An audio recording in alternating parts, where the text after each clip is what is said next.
अस्सलाम वालेकुम जी। तो दोस्तों कैसे हैं? उम्मीद है सब खैरियत से होंगे। आज हम दुबई डिस्कवरी गार्डन एक होटल में आए हैं। ये एक बैन बैरी है जो खाने वगैरह गर्म होते हैं जिसमें होटल में। तो ये चेक करने के लिए आए हैं। ये आप देख सकते हैं इसका स्विच जो है वो ऑन है। ना तो ये इसका ग्रीन लाइट चल रहा है ना रेड है। ये इसका थर्मोस्टेट है, जितना टेम्परेचर चाहिए उतना आप सेट कर सकते हैं। तो ये बिल्कुल काम नहीं कर रही। इसका नीचे आप देख सकते हैं आइसोलेटर लगा हुआ है। ये भी आप देख सकते हैं ऑन है, ठीक है। तो पावर इसमें आ रही है, ब्रेकर वगैरह इसका ट्रिप नहीं हुआ। तो इसको अंदर से हम खोल के चेक करते हैं इसमें क्या प्रॉब्लम है, किस वजह से ये बंद है, हीटर काम नहीं कर रहा या थर्मोस्टेट है या स्विच है। तो हम पूरा आपको खोल के चेक करवाते हैं।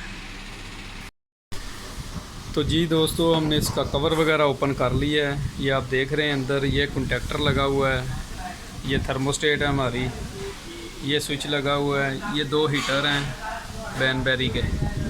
तो हम आपको दिखाएंगे कि कैसे आप इसको चेक कर सकते हैं। कभी भी आप खोलें किस तरह आपने इसको चेक करना है, थर्मोस्टेट को, हीटर को, कंडक्टर को, स्विच को, सारा। ये हमारी मेन सप्लाई आ रही है, ठीक है। सबसे पहले जो हम मेन सप्लाई चेक करेंगे इसमें पावर आ रही है कि नहीं आ रही, ठीक है। ये देखें, ये हमारी करंट इसमें नहीं आ रही, ठीक है। ये पावर का इशू है, अभी तक इसकी पावर नहीं आ रही। तो मैं आपको इसके चेक करवा देता हूँ कैसे आप इसकी थर्मोस्टेट, हीटर वगैरह सारा कुछ चेक कर सकते हैं। तो इसको हम कंटिन्यूटी पे करेंगे, ठीक है। सबसे पहले ये स्विच हम चेक करेंगे।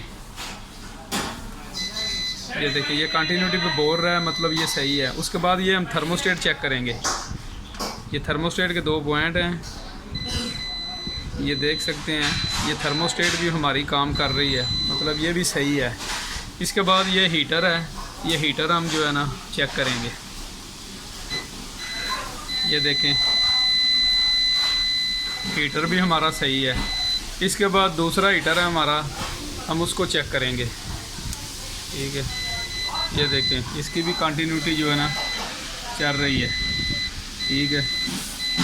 तो मतलब ये सिस्टम हमारा सही है, इसमें पावर नहीं आ रही। हम आइसोलेटर नीचे खोल के चेक करते हैं, हो सकता है कि उसमें प्रॉब्लम हो। तो जी ये हमारा आइसोलेटर है, आप देख सकते हैं ये ऑन है, ठीक है। इसको हम खोल लेते हैं। ये हमने खोल लिया है। ये आप देख सकते हैं कि नीचे से इसका वायर जो है जल गया है, न्यूट्रल। इसको हम ऑफ़ कर लेते हैं, ठीक है। ये आप देख सकते हैं ये नीचे से वायर हमारा जल गया है, ठीक है। तो ये आइसोलेटर में प्रॉब्लम है, इसको हम चेंज करते हैं। चेंज करके तो फिर आपको चला के दिखाते हैं। तो जी दोस्तों, ये हमने आइसोलेटर चेंज कर दिया है, नया लगा दिया है। अभी हम इसको ऑन करके आपको चेक करवाते हैं। ये हमने ऑन कर दिया है। ये आप देख रहे हैं इसमें पावर आ गई है, ठीक है। ग्रीन स्विच जो है वो पावर का है। तो अभी थर्मोस्टेट को हम ऑन करते हैं, तो आपको चेक करवाते हैं कि ये देखें, ये कंडक्टर अंदर से हमारा ऑन हो गया है, हीटर वगैरह चालू हो गए हैं। तो इसी तरह आप भी इसको चेक करके तो रिपेयर वगैरह खुद कर सकते हैं। तो नेक्स्ट वीडियो के लिए दुआओं में याद रखना। अल्लाह हाफिज़।